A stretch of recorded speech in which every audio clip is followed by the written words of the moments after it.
Kamera on, kamera on, kamera on. Kamera on.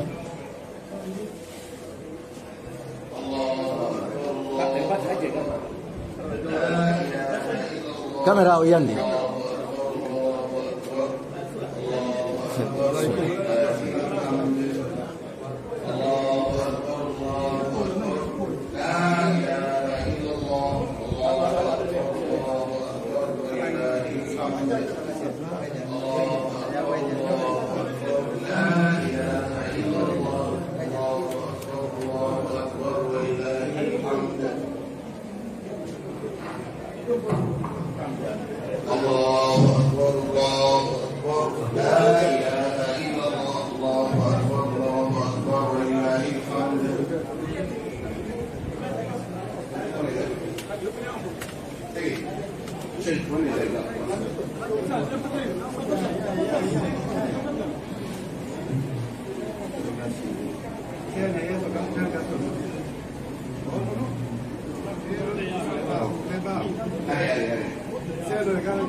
الله أكبر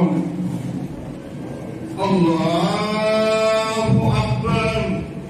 الله أكبر الله أكبر الله أكبر الله أكبر الله أكبر الله أكبر الله أكبر الله أكبر الله أكبر الله أكبر الله أكبر الله أكبر الحمد لله رب العالمين الرحمن الرحيم مالك يوم الدين إياك نعبد وإياك نستعين اهدنا الصراط المستقيم صراط الذين أنعمت عليهم غير المغضوب عليهم ولا الضالين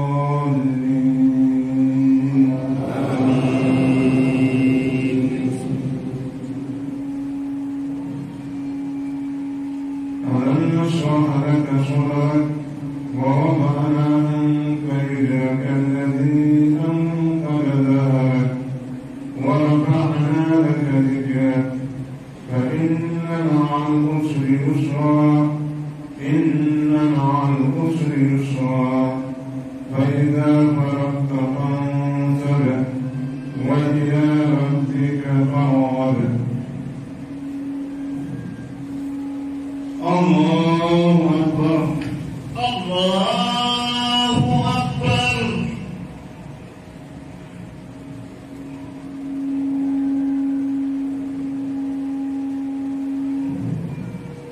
سمع الله لمن حمده. ربنا ولك الحمد.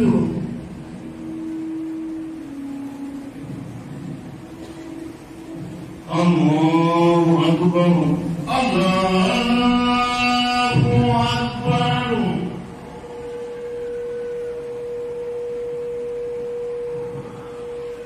الله أكبر. الله أكبر. الله أكبر. الله أكبر.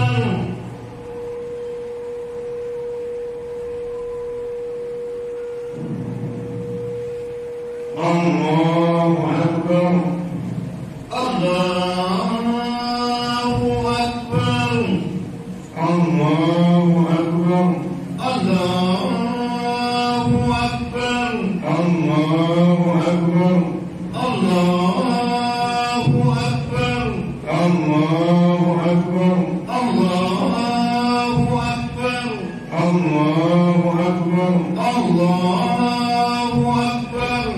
الله أكبر. الله أكبر. الحمد لله رب العالمين الرحمن الرحيم مالك يوم الدين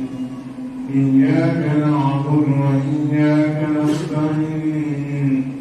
اهدنا الصراط المستقيم صراط الذين أنعمت عليهم غير المغضوب عليهم ولا الضالين.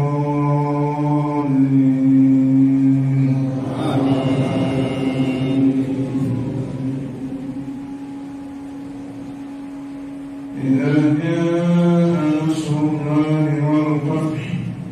ورأيت الناس يدخلون في دين الله أفواجا فسبح بحمد ربك واستغفره إنه كان توابا. الله أكبر. الله أكبر.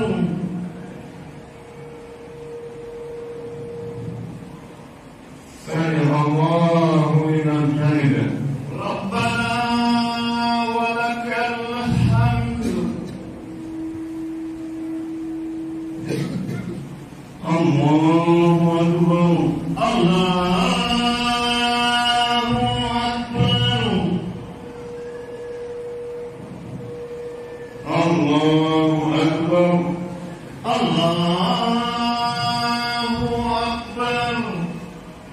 الله أكبر. الله أكبر. الله أكبر. الله أكبر. الله أكبر.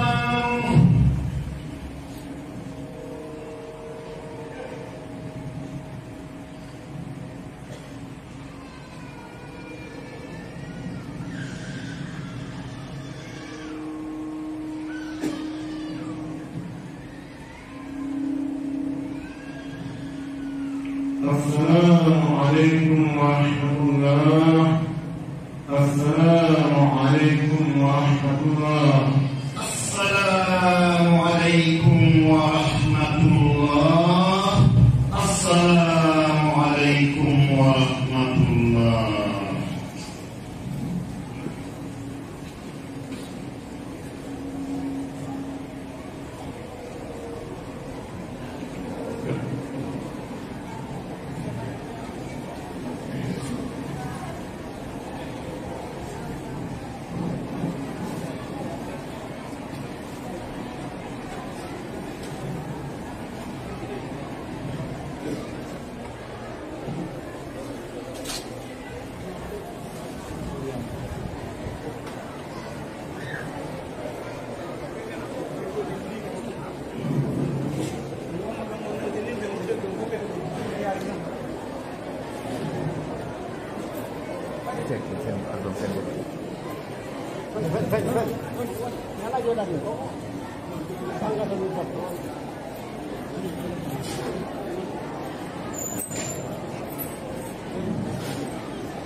الحمد لله كثيرا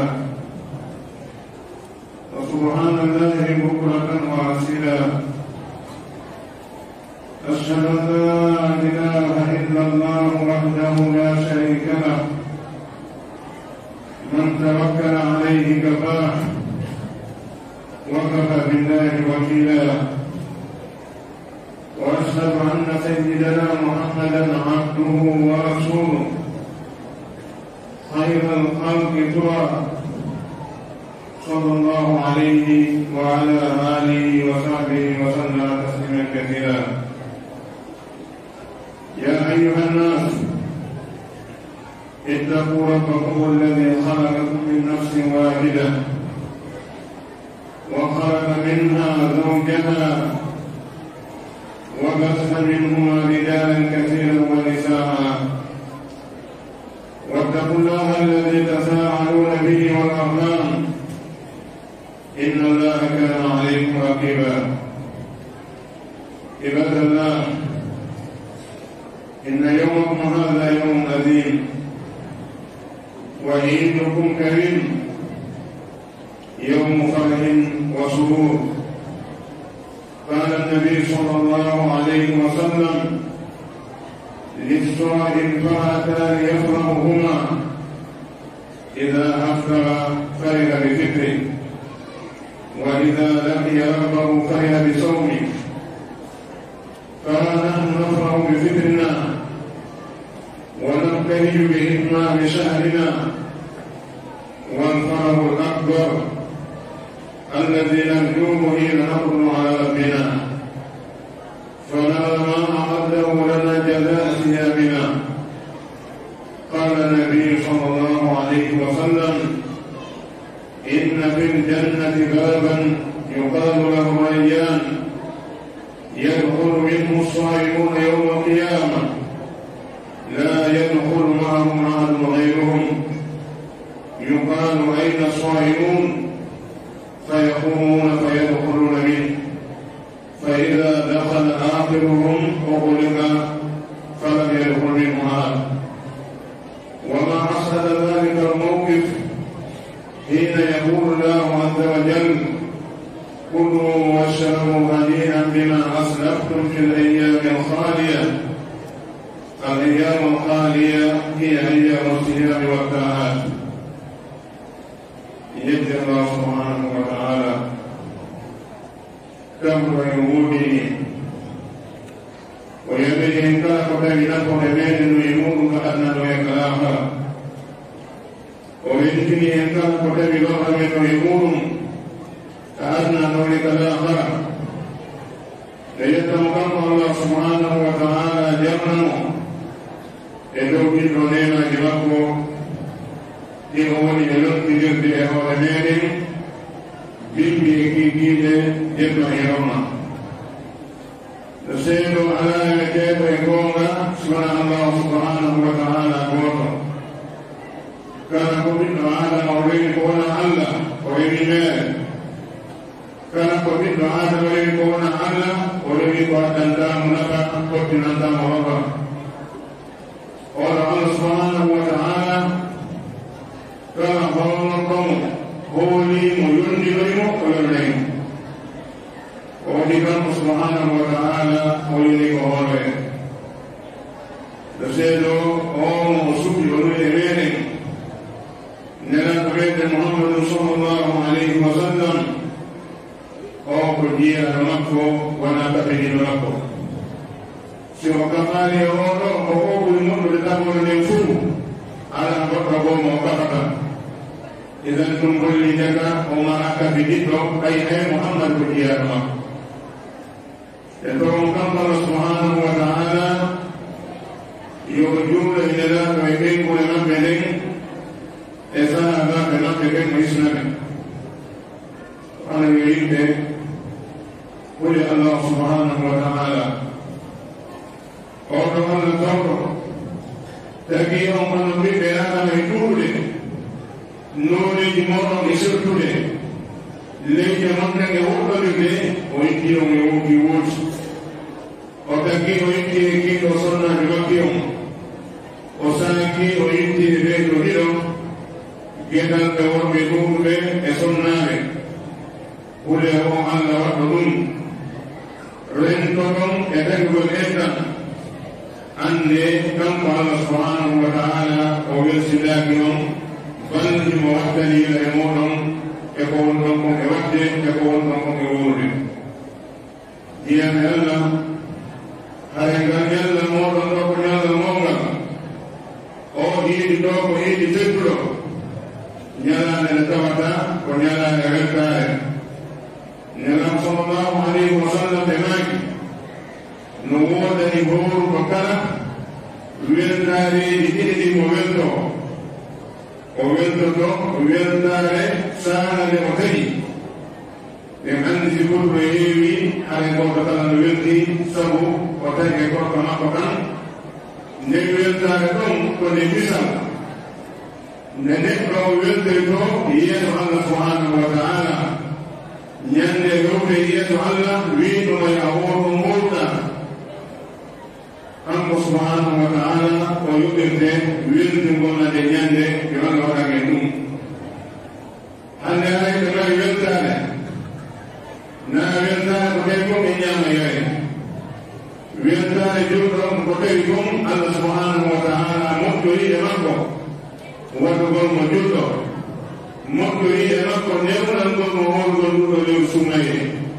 moƴƴori e makko gollugol moƴƴeeji settuɗe nder ɗuɗo lewru kama makko on ko jaɓugol ngol nde tawa Allah jaɓange so jaɓani hen ala e mari idan nde tawa kanko subhanahu wa ta'ala e waɗi ko wonɓen ɗon yonno wowɓen ɗon yo ƴettu ka yurmede makko o jaɓana hen hala alqur'ani e jikkuji meɗen idan hay nde to weltare nde jurtide ñande foppere makko kanko subhanahu wa ta'ala ñande nde o jonnito en joldi kokka meɗen kan ɓe hollen hayno ko aljanna dambugal ngal ɗon no winda e maggal arrayyan ko ɗum woni ɗanɗinde dambugal ngal ngal ɗo ko moƴƴinangal fiika naatira hooroɓe ɓen si wiyama hooroɓen wona raɓɓinɗiɗiɓe e sumaye ɗum bal hoorayɓe gorko farila ɓen watta ɗon gorkaji naatiɗo ɗi hoorayɓe ɓen fewrude wiya yo hoore hoorayɓe ɓen taga fewrude wiya yo kaƴe yimɓe ɗon ɓe ɓen wona yimɓe ɓeneɗe jokkede ko faala ade ko gatta ko o waɗi hoolu gongol wona e andaran hoore ma si tawi eɓe julɓe ɗiɗo tato nayo ha sappo wiɓe ɗiɗo ko sumaye anga wi ɗum na gonga haray watta hile hakkille maɗa ɗen ndenan sallallahu alayhi wa sallam ko mandi suumu li ru'yatihi ɓe mandani suumu ida ra'aytum hoore si lewru yi'ama ɓe wi'ani ko man ayyi'a ko si yi'ama si tawi saade julɓe yiɗi ma julɓe ko yiɗi no ɗiyone angay ko julɓe yiyata watta wi an nde ani wa akal gatta julɓe fi'ama ay tawa ɗum ɗo ko hella ko hakkille hujjude ni wattanila e majji jeɓɓe wonde yimɓe yaade tedde muɗum si tawi woni ardinaɓe diine ɓe wiɗi lewru yi'ama jeɓɓo lewru yi'ama wayde ko wima koɗo ma e heɓen ɗum sino wima koɗo sokade ɓen kala habaruɓe jonde jaɓe ko joɗeta mala koɗo habaruɓe jonde ɓe foftare jewde télévision e jaɓe koye gonga si wonade suumeɗen keɓnanumari fi won ɗum ɗeɗo hakkille heɓeɗen sande nde wona hakkille hisuɓe ni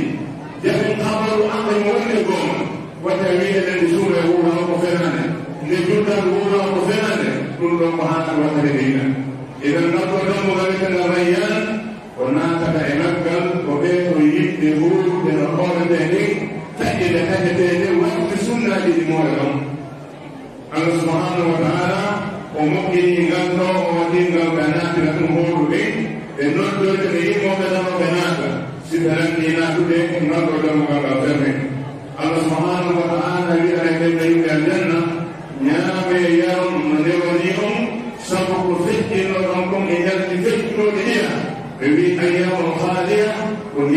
هو من دين يلتي ولا نقطع يموني عبادنا عيدنا هذا عيد عبادة وتكبير وصلاة واجتماع وتواصل فينبغي على كل مسلم ألا يفرط في الالتزام بأوامر الله واجتناب نواهيه وأن يستمر على الطاعة كما كان عليها في رمضان. وإن من أعظم العبادات التي أمر الله بها لا سيما في مثل هذا اليوم إصلاح ذات البين وترك التساهل والتباخل والتحاسد والسباق. قال النبي صلى الله عليه وسلم: ألا أخبركم بأفضل درجة الصلاة والصيام والصدقة؟ قالوا: بلى. قال: إصلاح ذات البين. وقال: وفساد ذات البين هي الحالقة. فينبغي على المتخاصمين على كل متخاصمين اليوم أن يصلح ذات بينهما وأن يبادل بفتح باب التواصل بينهما. قال صلى الله عليه وسلم: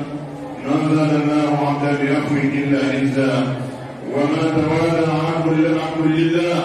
إلا رفعه الله. يا الله أريد من الله أريد اليمن إيدي مؤمن الله سبحانه وتعالى إيدي إكتب وصالك إيدي مؤمن إيدي نوحانا نكال جودو هارو ينسداكي الفوق والهوى المحو يجب بأدري ودي دون فقط نعمكم واجب القواري وبيك القيروان يكتب ونحن قبل دعونا إذا مقوية أواجه لسواجه لهوى نفتح مقوية لا يملي لسيمنا لهوى نفتح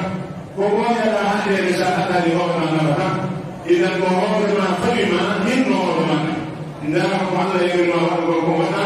kwa hapo na kumhaja kwa wale kutoka ndani ya dunia ya mapigano haya mafani kwa kama fauku huno watu waliamini wa jahannam yake kwa hapo ni makore eduma kwa dewa kwa Allah subhanahu wa ta'ala wa nahnu wa min masumai wa nadawru masumai hata jundi kasumai hata wako kasumai sahina wa yudako kasumai hata kwa wako أولنا إسوميكم وعلى وتعالوا تبتوا يروكم يقولون ما تفعل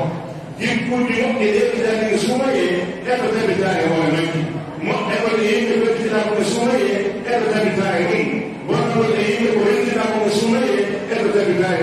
وتعالوا رمضان كن رباني والنحن يوم على رمضان إسومي وتعالوا نجد وإسومي ما يحسن بكم رمضان تعالوا إسومي ما يحسن بكم sesuma ya mai amatapo ikono yatawana judo zaidi mfumo Allah subhanahu wa ta'ala kubina sallallahu alayhi wasallam wa abudu rabbaka hatta yati al-yaqin rujumi ma ya wa nalujuma aywa mata wa lagi bal wala wujuma mukaka wanda wala wujuma zaman kama wanda wana hivi min kuna tabu Allah wa wala subhanahu wa ta'ala هذا الجياء كل مولد والله سبحانه وتعالى يقولكم تنتني إلينا لنوندكم أتقول مؤمن حق لديك مؤمن والحق لأولئك أن تجي وما نقول وما قوم عن العلمون سأمن يأتي أمني سأجعل أمك سأجعل مؤمن وأجعل مؤمن وانا يا هو يبغون الناس بمؤمن ومؤمن يبغون أولا يبغون ولا يبغون إذا هاي مؤمن والحق يبغون الجاء أجل يبغى أن يرى ومؤمن والحق يبغون وهم كل مؤمن نبي صلى الله عليه وسلم هناك وحتى تانيهم وكل مؤمن بدل يجول ويهود ويهود وصدقة ويقوم عليهم نرى هناك مؤمن والحق يبغون ويكون والحق يبغون تدل كفن متى يعني كم متى دينك وأصله والمكان مهدي والحديد ويجينا ونام ويجي تنام ويجي تنام مهدي الناس كما أقول هذه وقيل والمالي كل يا زايدين ما كان بودي بين هذه بتاعته سواء نرينا يكون يجينا ما كان فكل تنام كهنه الله سبحانه وتعالى بهما ولا يجرمنكم شنعان قوم على تعدلوا في كيلومتر في كيلومتر وتروح القرآن وتروح القرآن وتروح إذا وقم محمد أو النجوم وحنا وكانوا حس يكتب الوضع وكتبه هاي نوعنا نقال وينجو نقال وينجو نقال ضرورة من حق المؤمن يفتن المؤمن والحق للمبه يجوب الحق للمبه نبي صلى الله عليه وسلم بماكي الذين تنتهي رسولون يا فتورو سونا ديما نون ون يا فران هيكو أن تديما إذا تنورون تبجي تهون ما يكو تمومنا يهون ما ولي على ما تكفيما إذا كنتم بالبلاء يمين المين كان وقتنا أكتم ساعتني وقادم من الله مؤمن ينقص مؤمن وقادم من الله ساعتني لأبوام هذا بلاء سامك ينقص هذا بلاء إذا نجيا يجيب كل مؤمن وانظر نتهم أمور له وانظر مؤمن كما يتدابر إلى الله سبحانه أقول ما تسمعون وأستغفر لكم واستغفروه إنه هو الغفور الرحيم.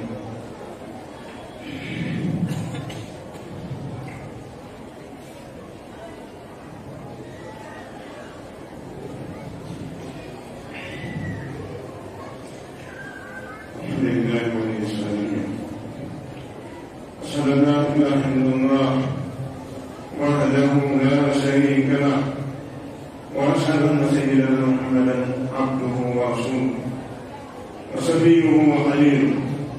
وصلوات الله وسلامه عليه وعلى آله وأصحابه وسلم تسليما كثيرا. عباد الله، إن الحوار للسلم والتعايش السلمي لمبادئ الإسلام لأنه لا استقرار ولا أمن بدونهما. قال الله عز وجل: يا أيها الذين آمنوا ادخلوا في السلم كافة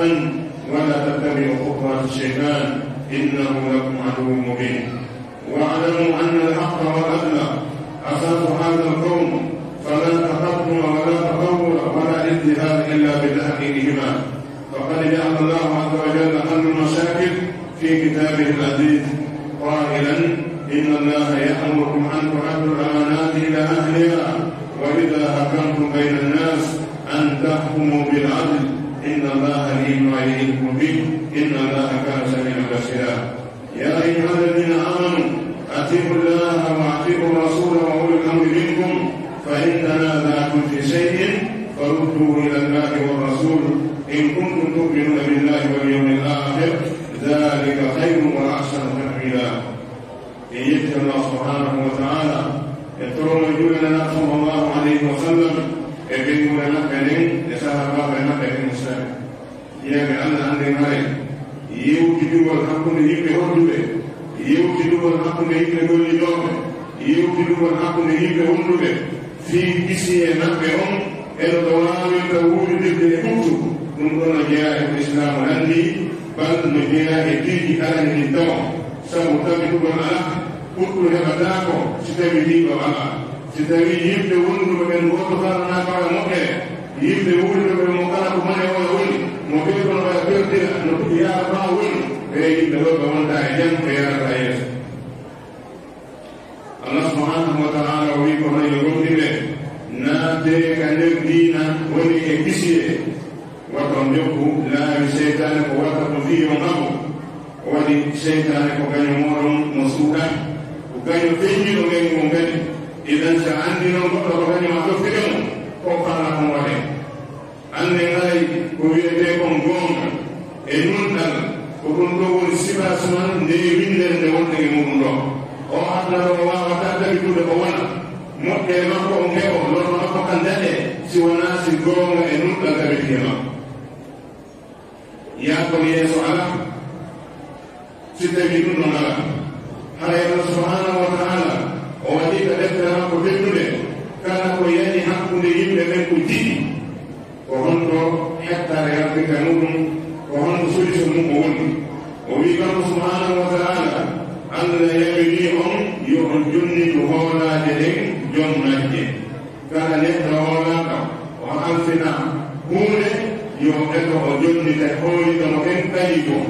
ɗum noon sika ka laamu sika ka yeeyigol sika ka jannugol sika ka waajagol kala ka alfinata wi'ata an ko an ɗaccira ɗum ɗo fii jama on ƴettu haqqe jama on jonnitaaɓe allah yegoni o yo waɗ ɗum so tawi ko ñaamo woni hakkude yimɓe ɓen yo ñaawiri nundal so ñaawiraade nundal bone wata a ñaawo jonnita goɗɗo goonga fii ko on siɓɓete ko maa goonga wata a ñaawo jonnita goɗɗo fenaade ɓeyna on siɓɓe wata a ñaawo jonnita goɗɗo goɗɗo fiina o dottonaade ko keekal hay si ko keede no ñaawanɗaa ko kanko may gomani ko maa ko hay si ko juɗɗo ñaawanɗa so maa goonga yeeto ko a juɗɗo ton ɗon maa goonga kono ɗo woni ñaawo moƴƴo on no ñaawiriini o isa adna o isa yowma qiyama kono kala ñaawuɗo siɓɓoyaaga jonnita neɗɗo o ɓaydi mo mari goonga jonnita ɓaydi mo naami goonga jonnita mo ɓay kanko ko ɓay maɗɗo feere goonga anndu hay ñaawoɓe manen a perte ka annata yowma qiyama ko e peddinomo naɓɓe yimɓe ɗo ko Allah subhanahu wa taala oɗo ala mata walata kala darde maɗɗa e laamu a darta ko Allah subhanahu wa taala kisi e ma ɗum fof dartanagal ko si a waɗi ko Allah wima ko a nunɗi hakkude tawade Allah nde a woni ɓe waɗa wonde ɗum ɗum hawaysi idan hay Allah subhanahu wa taala moƴƴi noon ko o wawi ko on ko kala ko Allah wajoyi ɗum ɗo kono moƴƴi hay kanko Allah subhanahu wa taala himo nande kala ko wonde e wowdude o sali himo subi en kadi kala nokkuɗo wonde idan hakkondina ha caméra waɗayma goɗɗo aɗa enquête anda ko jokkuɗa ka biyo maɗa maka marché maɗa maka julide maɗa Allah nande ko wonta e wurde ko musidima subhanahu wa taala o yawiri en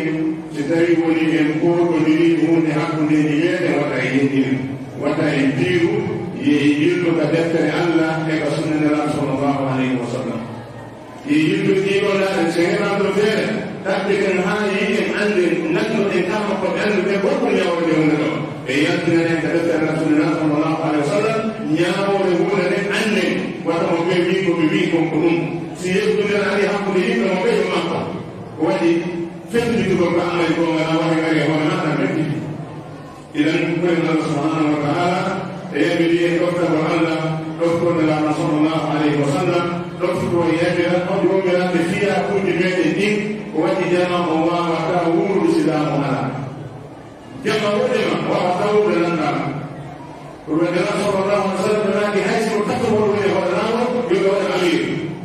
yimɓe wawata wonde mo ɓe ko faalo warta mo ɓe ko faalo ñamana mo ɓe waɗede faala namade faala waɗano faala fofta goto ha yamitere haɗe gurna gasidano jama o maɓɓore nde nisam ɓe jaɓa yambireɗe jaɓa haɗe ɓe jaɓana hoore maɓɓe ɗen bandinɗe yamɓe laani yimɓe won Allah subhanahu wa taala hay jafe doktore waɗi no ɗo toro Allah subhanahu wa taala yoɓa newnan en ɗoftagol Allah e nulaɗo e jomiraɓe fiyakude meɗen ɗin Allah subhanahu wa taala wi ko hana weltorede kon fabinillahi wa birahmati fabidhalika falyafrahu huwa khayru mimma yajmaun yetode ngal quran Allah nde moƴƴere Allah nde woni mum gagore nde yumɓene Allah nde woni fikkide e hoore moɗon ɗum ɗo hanno weltorde ɓuri moƴƴude e ko wonno e moɓude pikiranna yo Allah noon ne ganne lakara o jaɓana en kokkaji meɗen ɗin o jaɓana en kala golde moƴƴe e waɗde nden ngole sumaye o yahano en gakkatuji meɗen ربنا تقبل منا انك انت السميع العليم وتب علينا انك انت التواب الرحيم اللهم ارنا الحق حقا وارزقنا اتباعه وارنا الباطل باطلا وارزقنا اجتنابه برحمتك يا ارحم الراحمين اللهم حبب الينا الايمان وزينه في قلوبنا وكره الينا الكفر والفسوق والعصيان واجعلنا اللهم من الراشدين برحمتك يا ارحم الراحمين اللهم نسألك بأسمائك الحسنى وبصفاتك العلى وبكلماتك التامة ألا تدع لنا في مقامنا هذا ذنبا إلا غفرته ولا هما إلا فرجته ولا مريضا إلا شفيته ولا جاهلا إلا علمته ولا ضالا إلا هديته ولا فقيرا إلا غنيته ولا حاجة من هوائج الدنيا لك فيها رضا ولا فيها صلاة إلا أعنتنا بقضائها ويسرتها برحمتك يا ارحم الراحمين اللهم اغفر لنا ولآبائنا وأمهاتنا وذوي أرحامنا ولكل من له حق علينا اللهم اغفر للمؤمنين والمؤمنات والمسلمين والمسلمات الأحياء منهم والأموات برحمتك يا ارحم الراحمين اللهم اصلح أبناءنا وبناتنا اللهم اصلح أبناءنا وبناتنا اللهم خذ بنواسيهم إلى البر والتقوى اللهم وفقهم إلى ما فيه صلاح دينهم ودنياهم. اللهم جنبهم فواحش ما ظهر منها وما بطن برحمتك يا ارحم الراحمين. اللهم اصلح ولاة امورنا، اللهم اصلح ولاة امورنا، اللهم خذ بنواسيهم الى البر والتقوى. اللهم وفقهم الى ما فيه صلاح ديننا ودنيانا، اللهم وفقهم الى ما فيه صلاح ديننا ودنيانا. اللهم لا تسلط علينا بذنوبنا، اللهم لا تسلط علينا بذنوبنا، اللهم لا تؤاخذنا بما فعلنا ولا بما فعل السفهاء منا. اللهم لا تعاملنا بما نحن اهله وعاملنا بما انت اهله، انت اهل التقوى واهل المغفره برحمتك يا ارحم الراحمين. اللهم انا نعوذ بك من زوال نعمتك وتهول عافيتك وفجاعة نعمتك وجميع سخطك. اللهم انا نعوذ بك من جهل البلاء ودرك السخاء وسوء القضاء وسمعة الاعداء. اللهم انا نسالك من الخير كله عاجله وعاجله ما علمنا منه ما لم نعلم، ونعوذ بك من الشر كله آجله وعاجله ما علمنا منه ما لم نعلم، ونسألك اللهم الجنة وما قرب إليها من قول وعمل، ونعوذ بك من النار وما قرب إليها من قول وعمل برحمتك يا أرحم الراحمين. اللهم صل على محمد وعلى آل محمد كما صليت على إبراهيم وعلى آل إبراهيم إنك حميد مجيد. اللهم بارك على محمد وعلى آل محمد كما باركت على إبراهيم وعلى آل إبراهيم إنك حميد مجيد. سبحان ربك رب العزة عما يصفون وسلام على المرسلين والحمد لله رب العالمين.